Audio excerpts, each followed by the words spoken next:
The 7 deadly sins are not in the Bible, not as a list, not as a category, not as a concept with that name.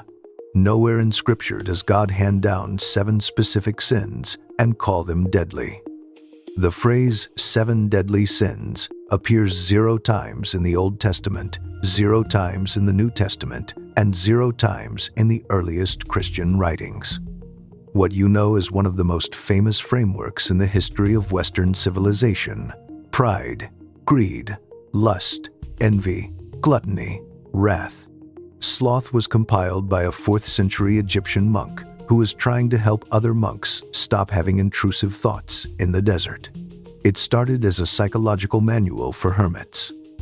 It ended up in Dante, in Shakespeare, in Chaucer, in every 7-part structure in Western literature, in the name of the movie that made Brad Pitt scream in a field, in every personality test that secretly uses its categories, in the moral vocabulary of every person who has ever lived in a culture touched by Christianity, including people who have never read the Bible and have no idea where these categories came from. The journey from one monk's list of mental disturbances in a 4th century Egyptian cave to the most recognized moral framework in Western history is one of the stranger stories in the history of ideas. And along the way, something happened to the list. The original version had 8 sins, not 7. One of them was removed. One was split in 2. The order was rearranged 3 times. And the sin that the original monks considered the most dangerous, the one that every desert father said was the deadliest, the hardest to see, the one that made all the others possible, is not the one most people would guess. It is not lust. It is not pride. It is a sin most people today have never heard of. And it is almost certainly the one you are most at risk from right now. To understand the 7 deadly sins, you have to understand where they came from. Egypt, late 3rd century.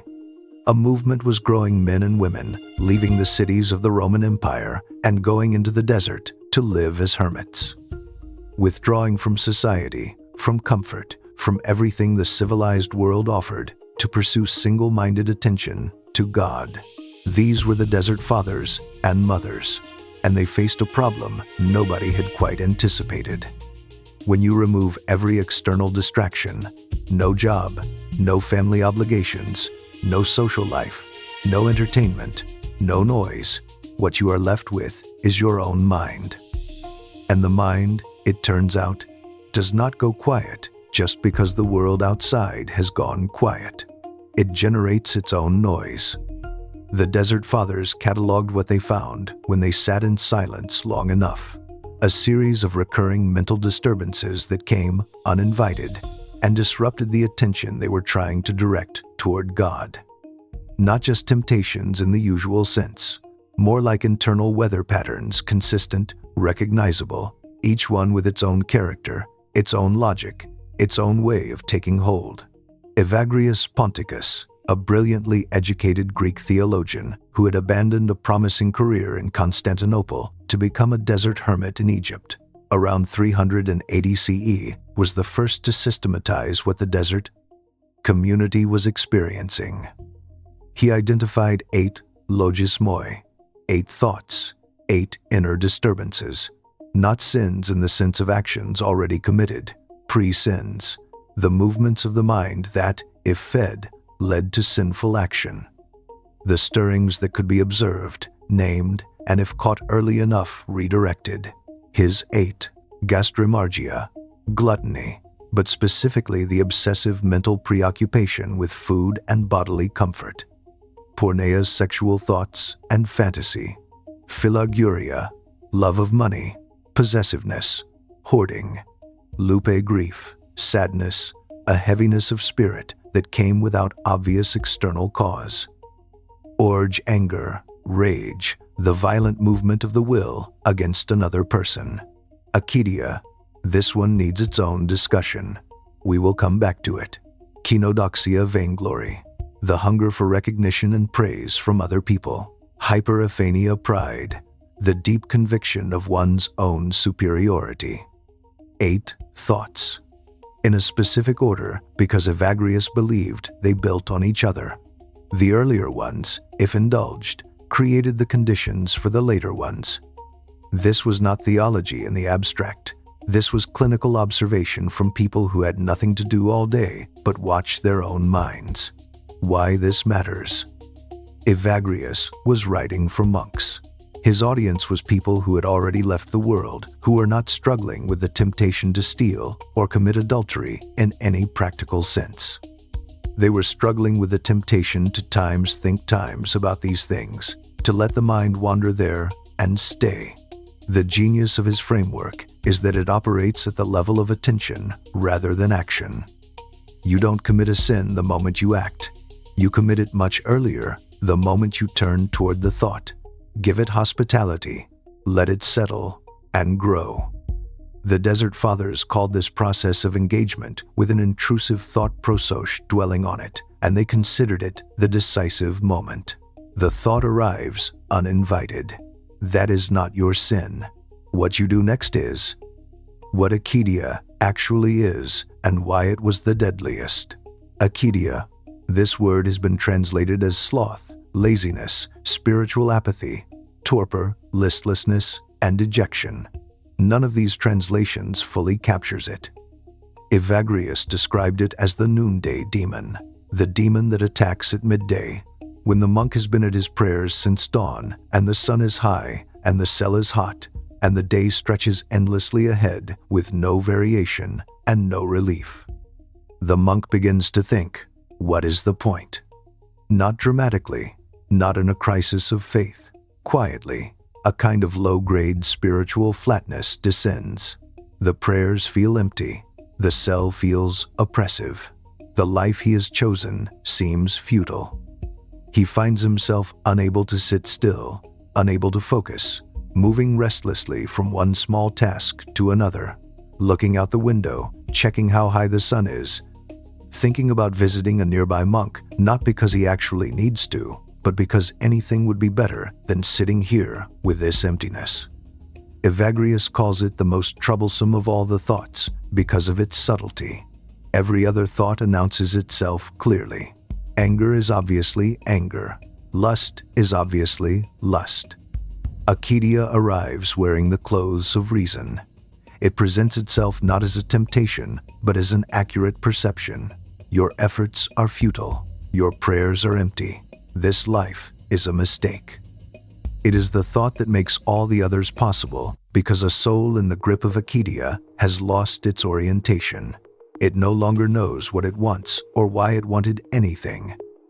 And a soul without orientation is a soul that will grasp at whatever the next thought offers. The Desert Fathers considered Acedia so dangerous that John Cassian, who brought Evagrius's teachings to the Western monasteries in the early 500s, described it in more detail than any other disturbance. What happened to Acedia in translation? When the list was eventually transmitted to the West and translated into Latin, Acedia became Acedia, and Acedia was translated as sloth. This translation is a disaster. Sloth implies physical laziness, not getting off the couch, not doing your work. The image is a person who simply cannot be bothered to try. Acedia is not about physical inactivity.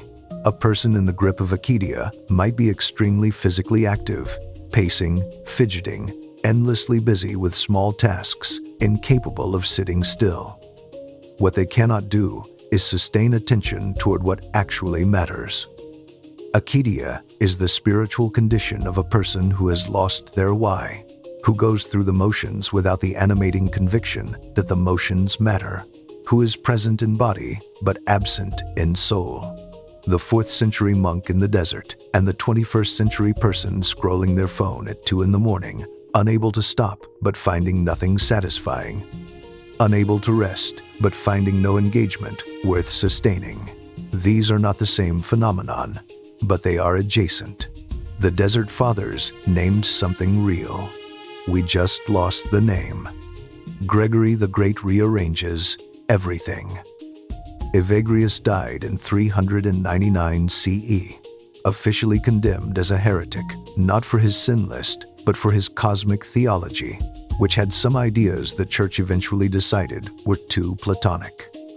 His sin framework survived him, transmitted primarily through John Cassian, and in 590 CE, it reached the man who would reshape it permanently. Pope Gregory the Great was one of the most influential figures in the history of the Western Church. He reorganized the papacy, standardized the Roman liturgy, expanded Christian missions, and wrote so prolifically that his writings shaped medieval theology for centuries. He also revised the 8 thoughts into 7. Gregory made several changes, each one revealing something about what he considered most important. He merged kenodoxia, vainglory, and hyperephania, pride, into one, superbia, pride. His reasoning: vainglory is just pride expressed outwardly. They are the same root, the same movement, and collapsing them clarifies the structure. He added envy and invidia, which Evagrius had not listed separately. He moved loop, sadness, grief, and absorbed it into acedia, making acedia cover both the spiritual apathy and the sadness that accompanied it. The result? 7.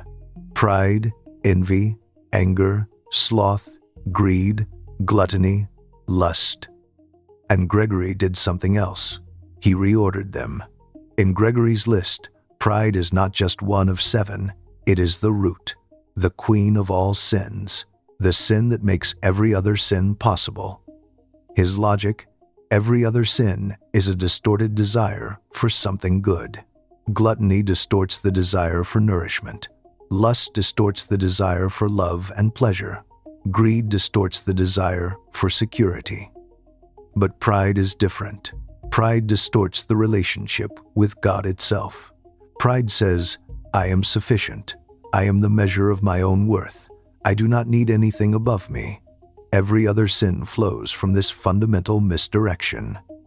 Gregory's ordering pride at the top as the foundation of all the others became the dominant medieval understanding. It shaped Dante. It shaped Aquinas. It shaped the confessional practices of the medieval church. And it set up the fascinating question that occupied moral theologians for the next 1,000 years. If pride is the root of all sin, and every sin traces back to pride, how exactly does pride generate each specific sin on the list? The 7 in detail, what they actually mean. The popular understanding of each sin is almost always a reduction of what the tradition actually taught. Let's go through them properly. Pride, superbia, not self-confidence, not healthy self-esteem, not taking pride in your work. The theological definition: the disordered conviction that you are self-sufficient, that your gifts are your own achievement rather than received, that you stand apart from the rest of creation rather than within it. Aquinas distinguished between pride as a capital sin, the general orientation of the self away from God, and toward the self as ultimate, and pride as a specific act, like boasting. The capital sin is the deeper and more dangerous one because it is invisible to the person who has it. The proudest people, in the tradition's observation, are the people most convinced they are not proud. C.S. Lewis called pride the great sin in his chapter on the topic in Times Mere Christianity.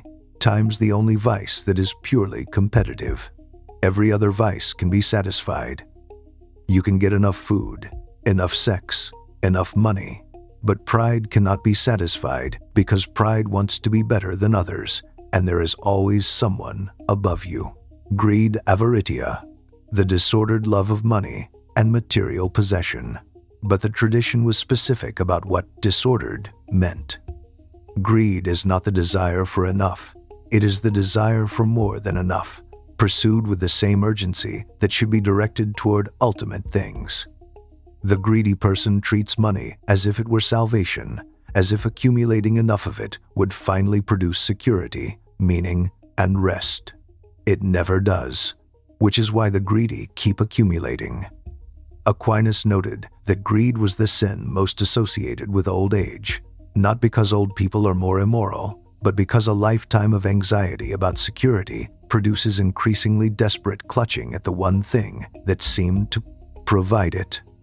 Lust, luxuria, disordered sexual desire. But again, the tradition was careful about what disordered meant. The tradition did not teach that sexual desire itself was sinful. Augustine, who wrote more about lust than almost any other theologian, was explicit that sexual desire was part of the original created order and would have existed even in Eden, but without the element of compulsion, without the quality of being driven rather than chosen. What lust is, in the tradition's framework, is the reduction of a person to their sexual utility. The objectification that occurs when desire overrides the recognition of the other person as a full human being with their own interiority and dignity. The tradition was more interested in the relational distortion than in the physical act. Envy, invidia, the one sin that has no pleasure in it.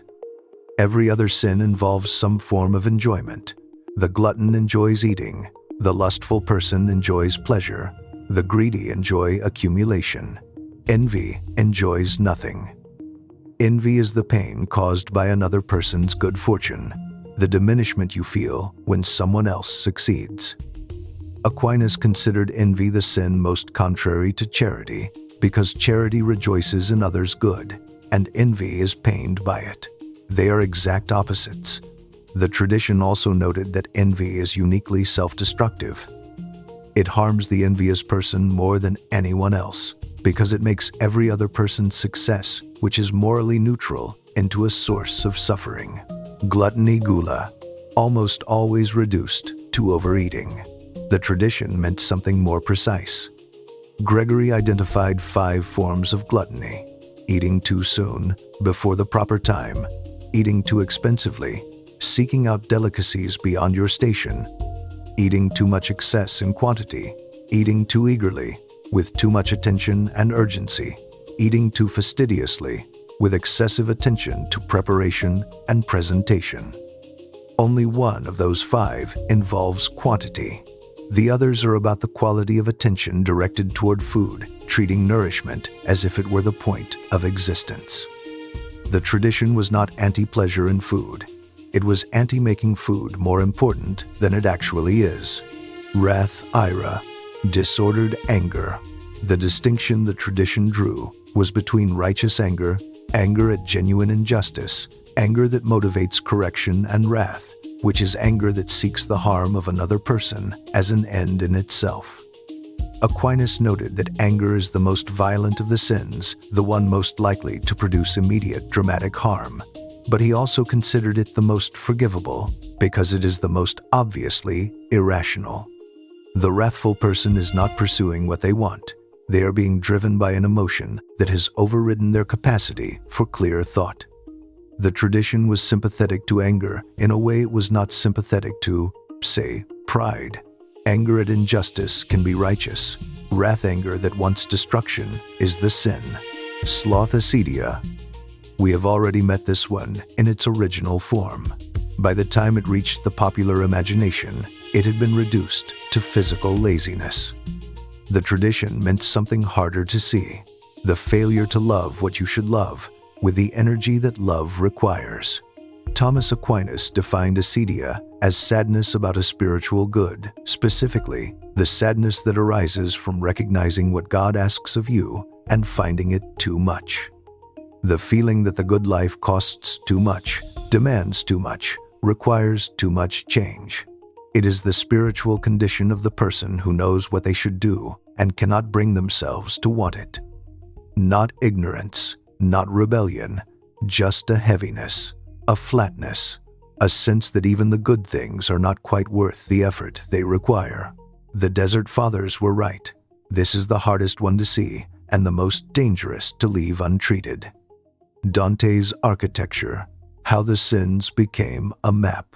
The 7 deadly sins might have remained a monastic psychological framework known to theologians, unknown to everyone else, if not for one 14th-century Italian poet who decided to use them as the organizing principle of an entire cosmos. Dante Alighieri's Divine Comedy, completed in 1320, took Gregory's 7 sins and built them into the mountain of purgatory.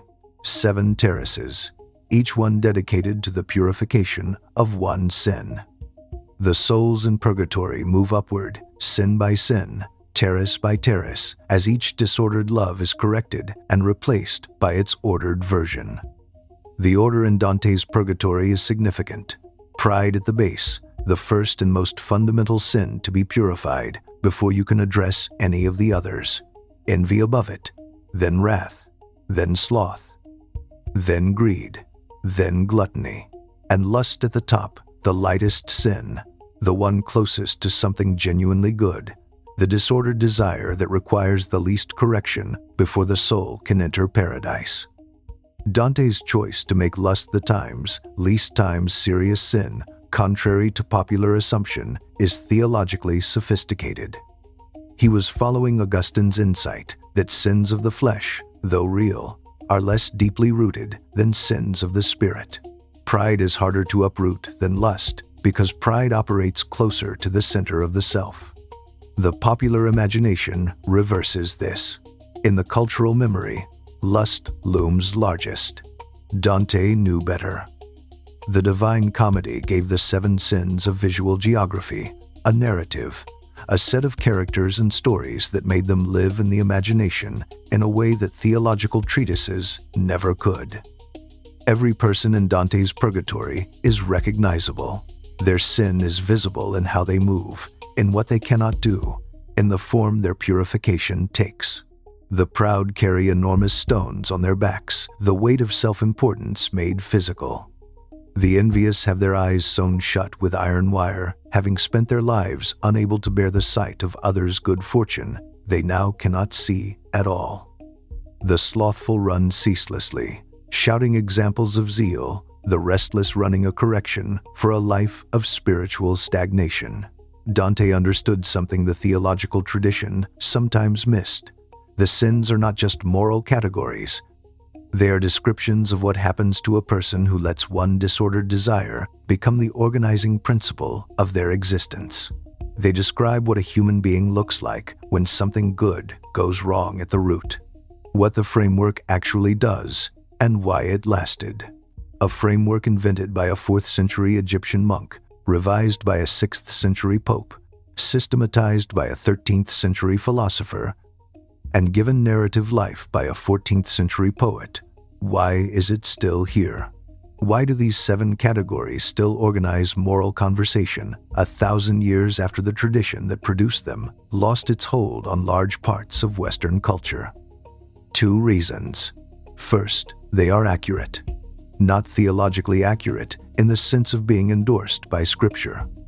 Psychologically accurate in the sense of describing real patterns of human failure that appear in every culture, in every century, in every tradition.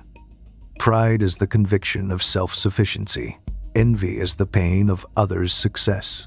Greed is the treatment of finite things as if they were infinite goods. Wrath is the desire for destruction beyond correction. Gluttony is the misidentification of physical comfort with ultimate satisfaction. Lust is the reduction of persons to objects. Acedia as the inability to love what deserves to be loved. These are not medieval superstitions. They are descriptions of failure modes that appear in every human being who has ever lived, regardless of religion, regardless of culture, regardless of century. The framework persisted because it was doing something true about human psychology 12 centuries before psychology existed as a discipline. Second, the framework is honest about scale. Medieval theology did not invent the idea of human moral failure. Every moral tradition in history has cataloged the ways humans hurt each other and themselves. What the 7 deadly sins framework did differently was locate the failure at the level of disordered desire rather than specific prohibited action. You are not just guilty when you steal.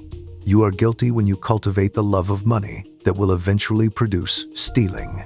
The sin is not just the act, it is the orientation that made the act feel natural.